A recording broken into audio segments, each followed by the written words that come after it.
নমস্কার। যুক্তি তর্ক সঙ্গে অর্কই আপনাদের স্বাগত। আপনাদের সঙ্গে আমি অর্কপ্রভ সরকার। সবাইকে অনুরোধ জানাই চ্যানেল সাবস্ক্রাইব করার জন্য, থ্যাঙ্কস বাটনে ক্লিক করে আমার এই ছোট উদ্যোগকে আর্থিকভাবে সহায়তা করার জন্য। দেখুন, 18ই ফেব্রুয়ারি অনেকে অনেক প্রত্যাশা নিয়ে ইউটিউব দেখেছেন, যেখানে সরাসরি সুপ্রিম কোর্টের এজলাসের সওয়াল জবাব সম্প্রচারিত হয়। অনেকে বিফল মনোরথ হয়েছেন। এটা কি হলো? ইডিকে কেসটা ছেড়ে দিল, কেন রিজয়েন্ডারটা ফাইল করলো না? তবে জানিয়ে রাখি, সলিসিটর জেনারেল বলেছেন রিজয়েন্ডার ফাইল হয়েছে, 18 তারিখে হয়েছে। 65 পাতার রিজয়েন্ডার শুনানি শেষ হওয়ার অব্যবহিত পরে। যে প্রশ্নটা উঠছে, এই রিজয়েন্ডার ফাইল করতে দেরি করা, এটা কি ইচ্ছাকৃত কোনো পদক্ষেপ? এর পিছনে অঙ্কটা কি? তার আগে বলি, ইডি যে হলফনামা দিয়েছিল, রাজ্য সরকার দিয়েছে, দিদিমণি দিয়েছেন, রাজীব কুমার, মনোজ বর্মা, প্রিয়ব্রত রায় সবাই দিয়েছে। তা ইডি কি বলেছে? দিদিমণি বলেছিলেন না যে তিনি ইডির আধিকারিকদের অনুমতি নিয়ে প্রতীক জৈনের বাসভবনে ঢুকেছিলেন।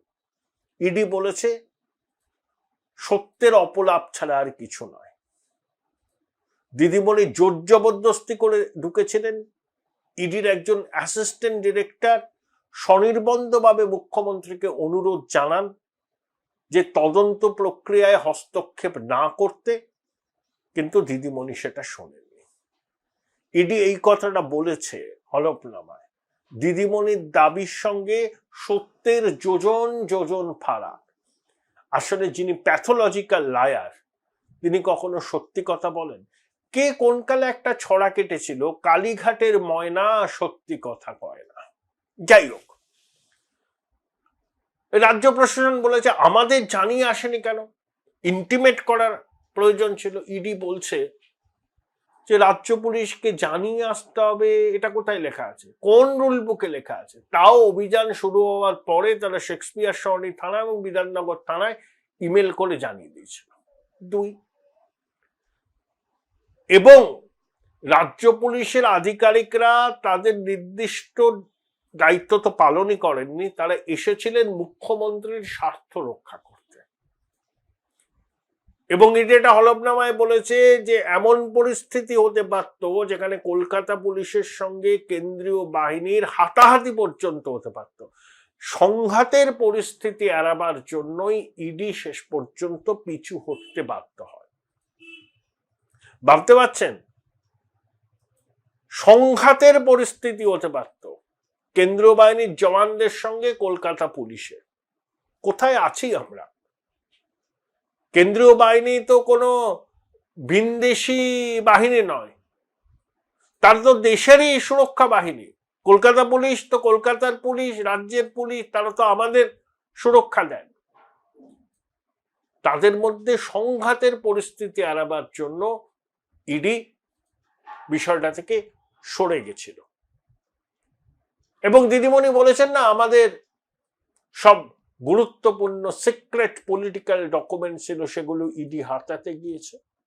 ইডি বলেছে পলিটিক্যাল ডকুমেন্ট ছিল কি ছিল না জানি না, অনেক কিছু নিয়ে যাওয়া হয়েছে।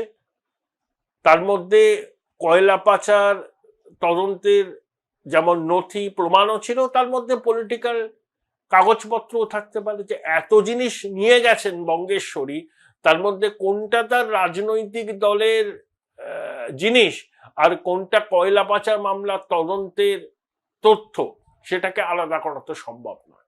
এবং আইপ্যাককে নিশানা করা হয়নি, আইপ্যাকের কোনো সাবসিডিয়ারি সংস্থা যেখানে কয়লার টাকাটা ঢুকেছিল, এটাও ইডি হলফনামায় জানিয়েছে।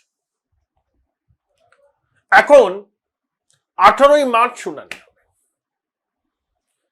আমার ধারণা, এবং আমি বিভিন্ন সূত্র মারফত যে খবরটা পেয়েছি, এটা ইডির অত্যন্ত ক্যালকুলেটেড মুভ।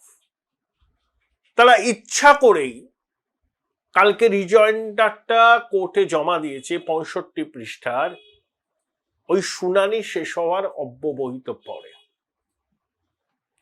দেখুন, সলিসিটর জেনারেল তুষার মেহতা, এসবি রাজু যিনি ভার্চুয়ালে ছিলেন, তারা তো কেন্দ্রীয় সরকারের স্বার্থটা রক্ষা করেন এবং কেন্দ্রীয় সরকারের মনোভাবটা বুঝে নিয়েই তারা ইডি কিন্তু এটা করেছে।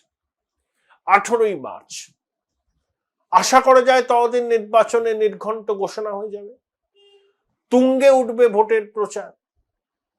সেই আবহে সুপ্রিম কোর্টে যদি কয়েক দফায় এই মামলাটার শুনানি হয়, তাহলে অনেক কিছু এক্সপোজ হয়ে যাবে।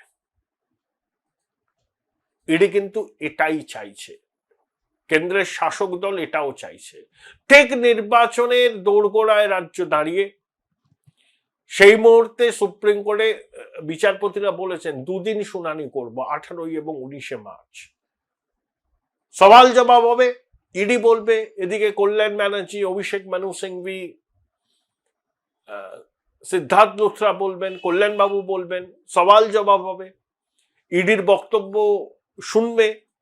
এবং এটা এতটাই পাকাপোক্ত কেস, তথ্যবিজ্ঞ মহল বলছে যে দিদিমণি এবং ওই পুলিশ কর্তাদের সুরাহা পাওয়ার সম্ভাবনা খুব কম, এমন তথ্য প্রমাণ ইডির কাছে আছে। তাই যত নির্বাচন এগোবে, যত প্রচার তুঙ্গে উঠবে, রাজনৈতিক চাপানুতর শুরু হবে, সেই আবহে সুপ্রিম কোর্টে এই কেসটার শুনানি হচ্ছে, সওয়াল জবাব হচ্ছে, সর্বভারতীয় মিডিয়া বিষয়টাকে সামনে নিয়ে আসবে, এখানকার মিডিয়া নিয়ে আসবে, এটা নিয়ে প্রচারের ন্যারেটিভ তৈরি হবে। ওই সাইলেন্ট মেজরিটি যারা ভোটের ডিসাইডিং ফ্যাক্টর, কোন রাজনৈতিক দলের একনিষ্ঠ সমর্থকরা ভোটের ফলাফল নির্ধারণ করেন না, নির্ধারণ করেন সাইলেন্ট মেজরিটি, যারা একেবারে শেষ মুহূর্তে সিদ্ধান্ত নেয়। তাদেরকে প্রভাবিত করা, তাদের মনস্তত্ত্বকে প্রভাবিত করা, এটাই তো লক্ষ্য। সেই জন্য খুব সচেতন ভাবে ইডি কিন্তু ওই রিজয়েন্ডারটা জমা দিয়েছে 18 তারিখ শুনানি শেষের পরে, এবং বারবার করে তারা দোলের পর শুনানির কথা বলছিল। ততদিন নির্বাচনের তারিখ তো ঘোষণা হয়ে যাওয়ার কথা, এবং 18 মার্চ 19 মার্চ এই শুনানি হবে, তখন তুঙ্গে উঠবে নির্বাচনী প্রচার, ন্যারেটিভ তৈরি করতে সুবিধা হবে। ইতিমধ্যে ইডি হলফনামায় কি বলেছে সেটা সংবাদ মাধ্যমে ফাঁস হয়ে গেছে, এবং তার মোদ্দা কথা হচ্ছে বঙ্গেশ্বরীর বক্তব্যের সঙ্গে সত্যের বিন্দুমাত্র যোগ নেই, বরঞ্চ যোজন যোজন কিলোমিটারের ফারাক। সব কাগজে বেরিয়েছে, অনুপ্রাণিত গণমাধ্যমও বার করতে বাধ্য হয়েছে ইডির হলফনামায় কি ছিল। জলটা গরম হলো, তারিখ ঘোষণা হবে, নির্বাচনে প্রার্থী তালিকা হবে, প্রধানমন্ত্রী, স্বরাষ্ট্রমন্ত্রী সবাই আসবেন,